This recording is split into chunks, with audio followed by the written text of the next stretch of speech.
Hello and welcome to the Halo Forge Epidemic. What's up guys, this is Oakley HiDef and I'm here to bring you a Forge walkthrough of Erosion. So we're inside the Griffball side of the map, and it has a lot of cool human aesthetics, but as we go outside through this one area here, you're going to be exposed to the main playing field, the main forging field, which is Erosion. So Erosion is an underground mining themed base where you basically have all the room you want to forge inside. So the theme is going to be UNSC. The palette is going to be a gritty gray, and everything is covered with dust or rusted. So you have a cool differing theme from Impact, which is in outer space, and Ravine, which is on the grassy slopes alongside a Forerunner structure. So there's a lot of room to forge in here. You can go down by the lagoon, up in the air, and along the arid cliffs, the dusty cliffs, as well as inside the Griffball court. So you have a lot of options available to you, and the Forge palette does a lot to complement it. Some of the restrictions you'll see are when you go up too high, close to those main sort of holes, and as well as going too far in the back here. Although you are able to play around on most of the roof here, which I had a good time, hopping over the pipes, and that actually has a large playable area, which is nice. Something else you'll see is that once again, they had to restrict the size of the map, so up here you can't escape, and there'll be a hard kill if you ever manage to glitch past that. Also, what you'll also notice is that just as in Ravine, when you get down close to the water, you risk dying if you get too close. So there'll be a soft kill to warn you, but then once you touch the water, you will die. So that does, again, limit our options.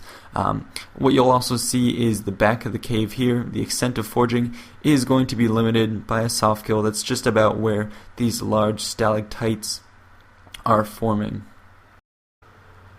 And now we're going to look through the various forge objects that we weren't able to cover on the other videos. So on Ravine, if you guys haven't seen that video yet, I would recommend checking that out. I laid out the majority of the forged pieces that are new. So in this one on Erosion, I figured we'd go back through and look at some of the ones that we missed that have changed. So over here you can see in the incline section, we'll be looking at two of the bridge pieces. These look nice. They no longer have the glass on the side that they didn't reach, which allows them, I think, to look a bit cleaner and to work in multiple purposes. You can see the overall theme of all these pieces is a gritty brown, gray, white, which helps unify all the pieces, and it ties them in with the forge environment that you can see here. Over here you see two of the ramps. They look nice. On the sides you even get these really cool intricate sort of wiring effects and tiles on the side that look great. Over here, this is the ramp stunt that in Halo Reach would have otherwise looked really out of place with its blue top and kind of glowing blue lines on it, whereas you can see here it really fits in with the other pieces and looks great. Moving along, we're going to look at more of the pieces in the platform section that I wasn't able to show you guys. So first and foremost is the walkway large here. This really looks like a lot more of a crane. I love what they did with the re-skinning of this. It looks great. The trusses here look amazing, and overall it looks like a much better piece. They really grounded it in the human theme here, as opposed to the Forerunner theme that it had in Reach. So I really like the human approach to pieces. Also over here, a nice change of pace for the staircase to actually, have nice stairs on it. So here we're seeing a lot more stairs, and that's evident in the sniper nest where you can see an actual staircase coming up. Again, they've changed this piece, but I think it's for the best. You get a lot more cool textures on it and all sorts of nice aesthetic touches that you can merge into other objects to add cool effects onto your map. Over here you can see more pieces in the platform section. These are going to be bridge small, medium, large, extra large. Here you can see some diagonal and diagonal small pieces. Otherwise, some of these would have in Reach had glass. Now once again they are more uniform, so that's something to be mindful of as you're forging. A lot of the pieces are coming back, but the glass has been removed and the texture has been made uniform. Over here you can see the dish is also looking nice. I love what they've done with the worn look, and also the mesh here looks great. Over here I laid out some of the blocks that you'll be able to use in Forge mode. We have access to all of them. You get 100 blocks. Each of them are $10 of the budget, so you can put a lot of these. And in this case, as opposed to Reach, once again they're uniform, so you can see the various pieces look like they'll be able to come together. All sides look nice. All sides look natural. Over here this is a 5x1 short. It looks great for putting pieces together. I love how some pieces do have this tan color, whereas the tall pieces, they added some variety in terms of just the color scheme. I know once again it is a dirty brown, but it does change from the pale brown. Over here you see some of the smaller blocks, and once again here, some of the details that they added look great. Now over here we're going to take a look at the erosion specific forged pieces. So these are going to be various types of pipes. And I think this is really cool. We've never really had cylindrical or spherical objects in Halo Reach besides, putting a bunch of capture plates together. This is the first time we really have access to pipes.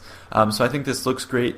You'll be able to do a lot of stuff with this in terms of putting them together to make a piping system in here because, just for a theme, this could be sewage, it could be an extracting point. You can do a lot for a theme. Also for general aesthetics, you can make barrels out of these. You can make rocket launching tubes. You can make the arms of a giant mech. You can do all sorts of stuff. Also for gameplay, this will be great.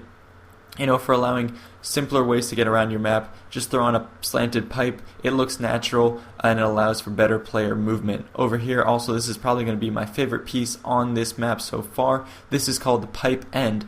The reason I like it is because it's a versatile bottom piece that you can use for a lot of things. So not only does it look cool because it sort of has the spherical rounded part, but also it's got wiring on it, it's got these sort of fan blades on it, so you can do a lot of cool aesthetic touches with this. What I'm thinking, for example, is this looks like the basically the foot to some sort of mech, maybe an AT-AT. I think it looks cool. Not that an AT-AT would be underground, but as you can tell, you can use this for a lot of pieces, maybe a rocket.